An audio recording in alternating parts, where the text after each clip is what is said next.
What is up, everyone? This is me, Prasanna Balakrishnan, back again. This time for the match review of Manchester City 1, Chelsea nil. Excuse my voice, I have a bit of a cold lasting for past 2 days. Just hope it's not COVID. I'm going back to the States on 20th. I just hope I go back safe and sound. But before I go into this match review any further, I would like all of you to hit the like button, hit the subscribe button, hit the bell notification to get notifications when I upload videos like this or go live. I will be going live tomorrow at 11 a.m. discussing about Virat Kohli's whole tenure as captaincy, because today the news came like an RKO that Virat Kohli has left Test captaincy as well. So now he's no longer the captain of any formats, IPL, T20, ODI Test. He's just a player now and not a captain anymore, which is quite shocking to see. Consider we've been using to see him in almost all formats. Now he's dropping one by one. God forbid he doesn't retire anytime soon, but that's not the topic for another day. So Chelsea went up to Manchester City and it was dead by 1,000 cuts. The scoreline is just 1-0, but in truth, we told it should have been at least 3 or 4. They completely outclassed us in every department of the game. They knew what they were doing from start to finish. Chelsea, we had spells of promise, but our decision making in the final third was as terrible as you can even imagine.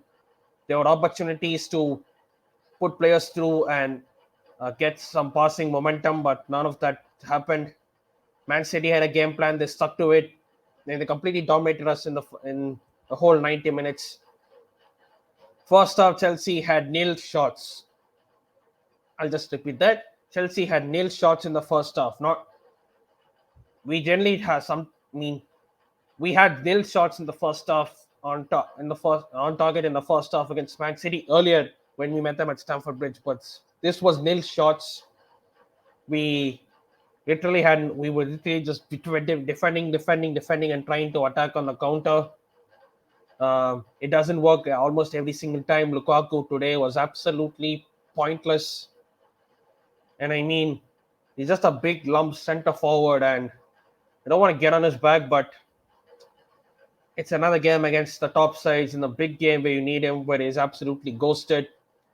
Um, he's trying to say that, there are people saying, oh, I didn't get any service. Sometimes you need to create your own service. You need to get back, try to get back and defend, try to help the defense out instead of just staying forward and expecting balls to come into you.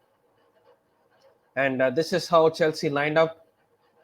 The back three was Rudiger, Thiago Silva, and Malang Sarr. We had Azpilicueta, Marcos Alonso as wing backs, Kovacic and Kante in the midfield, Hakim Ziyech, Christian Pulisic, and Romelu Lukaku up front. So, first half, City should have scored at least one. There was one chance where Kovacic made a terrible mistake trying to pass out from the back. City nearly scored. Jack Grealish was put through one-on-one, and Kepa, to be fair, he played well today. You can't fault him really for the goal. And that was a smart save, and that was a brilliant save of his left leg.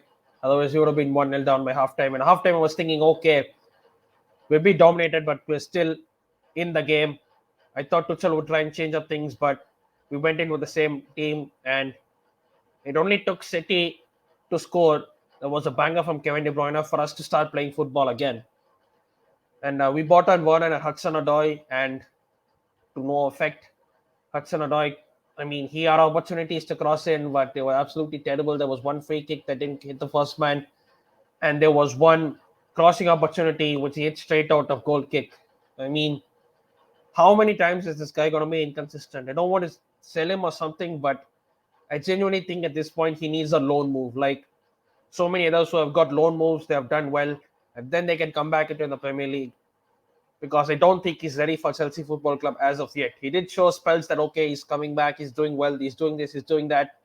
But the last few games are showing that he is not ready for Chelsea Football Club's level yet, and I think he probably needs a loan. But whether we do that is another matter of question.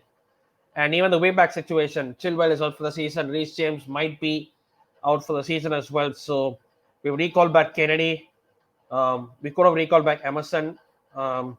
And I'm not sure whether we'll go into the transfer market to buy players, because we could do with one or two signings in key positions. Um, But yeah, second half, 47th minute, despite us having nothing up front till then, we have one chance, this one-on-one chance that Kovacic does brilliantly in the middle and puts it on a plate for Lukaku. And credit to Ederson, to be honest, because he came out and lessened the chance for Lukaku to shoot. So Lukaku had to go first time. That was a smart save by Ederson, but that was about the only shot on target we had the whole game. Rebound came to CH, took his time, but only hit the top of Rosed. Alonso had a chance later. Again, he didn't shoot on target. And City were coming chance after chance after chance. One ball through the middle. They were absolutely tearing us apart like thin knife through butter. And De Bruyne was an absolute banger. I mean, Kante, he missed his tackle, but through that space of Kovacic didn't come quickly enough, and also Thiago Silva. And you cannot give players like Kevin De Bruyne time and space in the midfield, or else they can make you pay. And we hardly trouble Man City centre backs or even their defense, to be honest. We did try to get that. We did venture forward, but the decision making in the final third was absolutely terrible. And that is probably the title is done. You cannot really say more than that. Um, Going through some individual performances, Kepa, I thought he did well. He made some saves. Malang Sarr, I mean, in parts he was good. In parts he showed his inexperience against the top sides. Yes, he's playing a bit regularly now.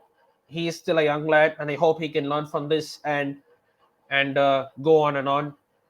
Rudiger, I thought he had a decent game. Aspilicueta, I thought was fairly okay. Kante wasn't at his best that we saw today.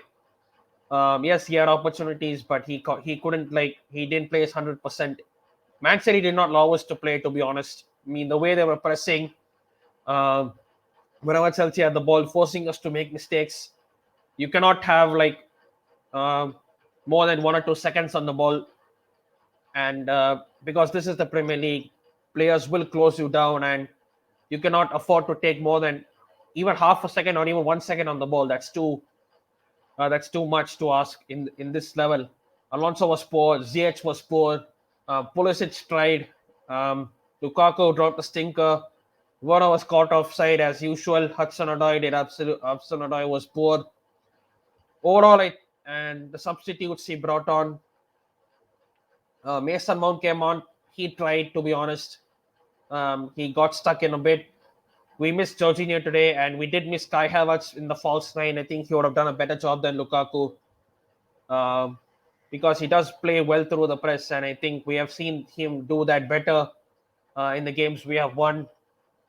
And there is nothing much else to say apart from the title race is effectively, not effectively, it's probably done and dusted.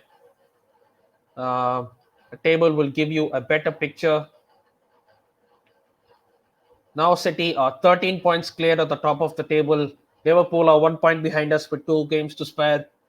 They'll probably go above us if they beat Brentford tomorrow. They do have a game in hand, which I think they'll beat against Leeds United at home. So I think second and third would probably second or third would be Chelsea's position, given that Liverpool are missing some of their players gone in the African Cup of Nations. So it'll be interesting to see how Chelsea can go forward um, in games to come. And I think it's probably just back to the cup competitions. We are in the final of the League Cup.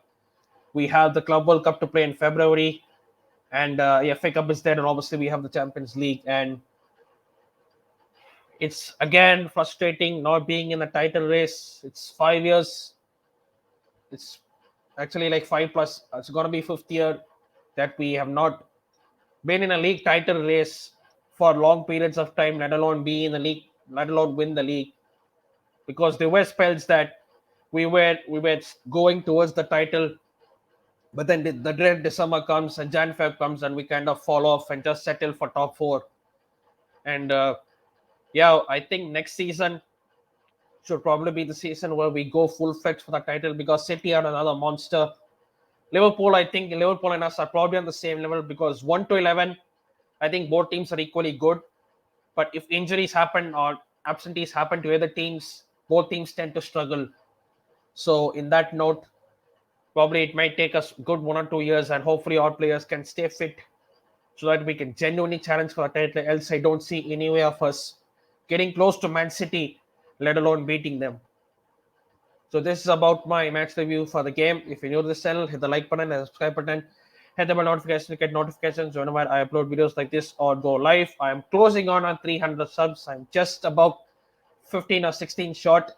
I will be doing a live tomorrow with Almighty Blues and Ronak Bhai from the Third Man Cricket Show. I will create the live for tomorrow 11 a.m. IST, which discusses Virat Kohli's tenure as captaincy on a whole, because he has now stepped down from Test captaincy as well.